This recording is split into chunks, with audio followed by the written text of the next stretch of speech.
Hi guys, வணக்கம். Welcome to ஒரு review சொல்லுமா sir channel and this is your Aravind. So இன்னைக்கு நம்ம பார்க்க போகிற படத்தோட review is Joshua. So Varun அப்புறம் டிடி ஸோ இவங்கெல்லாம் நடிச்சு இப்போ ரீசெண்டாக ரிலீஸ் ஆன படம் அப்படின்னு சொல்லலாம். அண்ட் ரிவ்யூக்குள்ள போகிறதுக்கு முன்னாடி இன்னும் நம்ம சேனலை சப்ஸ்கிரைப் பண்ணால் பார்த்துட்டு இருக்கீங்கன்னா மறக்காமல் சப்ஸ்கிரைப் பண்ணிக்கோங்க அண்ட் வாங்க ரிவ்யூக்குள்ள போகலாம்.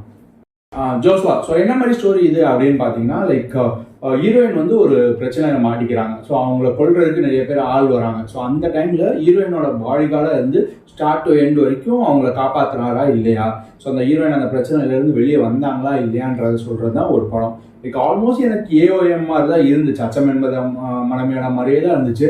அந்த அப்பாவுக்கு ஒரு பிரச்சனை வரும், ஸோ அதனால அந்த பொண்ணை கொல்லணும்னு நினைப்பாங்க. ஸோ இங்கே வந்து டேரெக்டாக அந்த பொண்ணுக்கே வருது. Since a lawyer. ஸோ வெளிநாட்டில் வந்து அவங்களுக்கு ஒரு பிரச்சனை, ஸோ அதனால இந்தியாவில் கொல்றதுக்கு ஆள் அனுப்பி பண்ணுறாங்க. அந்த டைமில் வருண் வந்து பாடியோட போய் எப்படி அந்த பொண்ணை காப்பாற்றுறாரா இல்லையா, என்னென்னலாம் பிரச்சனை வருது அப்படின்றத சொல்கிறதா ஒரு கைண்ட் ஆஃப் ஒரு மாதிரி full and full action pack மூவின்னு சொல்லலாம். ஸோ ஸ்டார்ட் டு எண்ட் ஃபுல்லாகவே ஆக்ஷன்ஸ் தான் இருக்கும். செம்ம ஆக்ஷன் சீக்வன்ஸ் செம்மையாக ஒர்க் பண்ணியிருக்காரு அப்படின்னு சொல்லலாம். அவரோட ஃபிட்னஸ் ஆகட்டும் இல்லை ஃபைட்டிங் சீக்வன்ஸ் ஆகட்டும், எனக்கு எல்லாமே செம்மையாக இருந்துச்சுன்னு சொல்லலாம். ஸோ ஃபைட்டிங் எந்த குறையுமே இல்லை. பட் ஸ்டோரி லைனில் சொல்ல போனால் சேம் ஒரே அந்த ஏஓஎம் மாதிரியே தான் இருந்துச்சு. ஒரு சின்ன சேஞ்ச் மட்டும் பண்ணியிருக்காரு, அவ்வளோதான். மற்றபடி புதுசாகவோ ஏதோ பெருசாக எதுவும் அந்த மாதிரிலாம் சொல்லலை. So same volt story. Varun வச்சு ஏதோ எடுக்கணும் இந்த டைமில், அவருக்கு ஏதோ கஷ்டம் இருக்குது, ஸோ ஏதோ சும்மா ஒரு படம் பண்ணணுமே பண்ண மாதிரி இருந்துச்சு. மற்றபடி புதுசாக ஒன்றும் இல்லை. And Varun as a debut actor fighting sequence எல்லாமே நல்லாவே பண்ணியிருக்காரு. பட் ஆக்டிங் ஓகேன்னு தான் சொல்லணும். அந்த எமோஷனல் சீனுக்கு சில சீன்ஸ்லாம் கொஞ்சம் ஓகே தான் பண்ணியிருக்காரு. பட் டெபியூ மூவின்றனால கொஞ்சம் நல்லாவே பண்ணியிருக்காரு அப்படின்னு சொல்லலாம். போக மேபி இன்னும் கொஞ்சம் நல்லா ஒர்க் பண்ணி இன்னும் கொஞ்சம் நல்லாவே பண்ணலாம். பட் இந்த மூவி கொஞ்சம் ஓகே தான் அப்படின்னு சொல்லணும். ஆனால் டிடி அவங்களோட நல்லா பண்ணியிருக்காங்க. மன்சூர் அலிகான், கிருஷ்ணா, விசித்ரா, ஸோ எல்லாம் அவங்க சின்ன ரோல் எல்லாமே நல்லா தான் பண்ணியிருக்காங்க. அதெல்லாம் இந்த பிரச்சனை இல்லை. பட் ஸ்டோரி வைஸ் அந்த ஜிஸ்டே கொஞ்சம் ஒர்க் பண்ணியிருக்கலாம். ஜிவிஎம் இன்னும் கொஞ்சம் ஒர்க் பண்ணி, நான் அவரோட அதே படம் தான் அச்சம் என்பது மனமேடா. ஸோ அதே மாதிரி தான் இந்த மாதிரி இருந்துச்சு, புதுசாக ஒன்றும் இல்லை.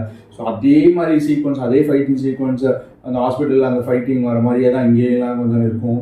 சேம் செட் ஆஃப் இது. அதே இங்கிலீஷ் டைலாக்ஸ் ஆகட்டும், அந்த ரொமான்ஸ் ஆகட்டும், பேக்ரவுண்ட் பிஜிஎம் ஆர் சாங்ஸ் அதெல்லாமே சூப்பராக இருந்துச்சு. அதில் எந்த பிரச்சனையுமே இல்லை. பட் அந்த ஸ்டோரி லைன் மட்டும் கொஞ்சம் ஒர்க் பண்ணி இன்னும் கொஞ்சம் மாற்றிருந்தாங்கன்னா வேறு மாதிரி இன்னும் கொஞ்சம் நல்லாயிருக்கும். சேம் ஓல்ட் ஸ்டோரி அப்படின்ற மாதிரி ஃபீல் ஆச்சு. அண்ட் மொரவா சொல்லணும்னா ஒரு 100-150 பேருக்கு மேலே அந்த படத்தில் கொண்டு இருப்பாங்க. ஒரு இடத்துல கூட போலீஸ் வராது. போலீஸ்ன்ற வேர்டே யூஸ் பண்ணிக்க மாட்டாங்க ஃபுல் படத்தில். ஒரு 100-150 பேருக்கு மேலே கொண்டு இருப்பாங்க. ஏர்போர்ட்டில் வச்சு கொள்வாங்க, நடு ரோட்டில் வச்சு கொள்வாங்க. எல்லா இடத்துலையும் அவ்வளோ ஷூட்டிங் நடக்கும்.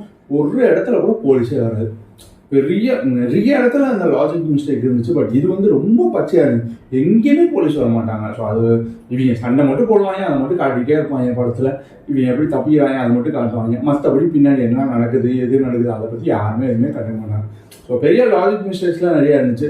அதெல்லாம் எடுத்து வச்சு சும்மா ஒரு 2 hours ஒரு படமாக பார்த்தா ஒரு ஸ்க்ரீன் பிளே நல்லா எங்கேயுமே கொண்டு போயிருக்காங்க. ஸோ எங்கேயுமே போர் அடிக்கல. ஸோ அது ஒரு ப்ளஸ் பாயிண்ட். பட் தேட்டரில் போய் பார்க்குற அளவுக்கு படம் ஒர்த்தா அப்படின்னு கேட்டால் அப்படிலாம் இல்லை. ப்ராப்ளி ஓடிடியில் வந்ததுக்கப்புறம் அது உங்களுக்கு ஆக்ஷன் பிடிக்கும்னா பாருங்கள், இல்லைன்னா கண்டிப்பாக மூவியை ஸ்கிப் பண்ணிடலாம் அப்படின்னு தான் சொல்லுவேன். பெருசாக ஒன்றும் இல்லை. ஆக்டிங் ஓகே, ஹீரோயின் நல்லா ஆக்ட் பண்ணியிருந்தாங்க அப்படின்னு சொல்லலாம். மற்றபடி ஓகே தான் படம். அண்ட் நம்ம சேனல் சார்பாக ஜோஷ்வா இந்த மூவி கொடுக்குற rating is 2.5 out of 5. And இன்னும் இந்த மாதிரி நிறைய ரிவ்யூஸ் தெரிஞ்சுக்கணுன்னா மறக்காமல் நம்ம சேனலை சப்ஸ்கிரைப் பண்ணிக்கோங்க. ஸோ இன்னும் வீடியோவில் உங்கள் எல்லாரையும் மீட் பண்ணுற வரைக்கும் இட்ஸ் அரவிந்த் சிங். டாடா.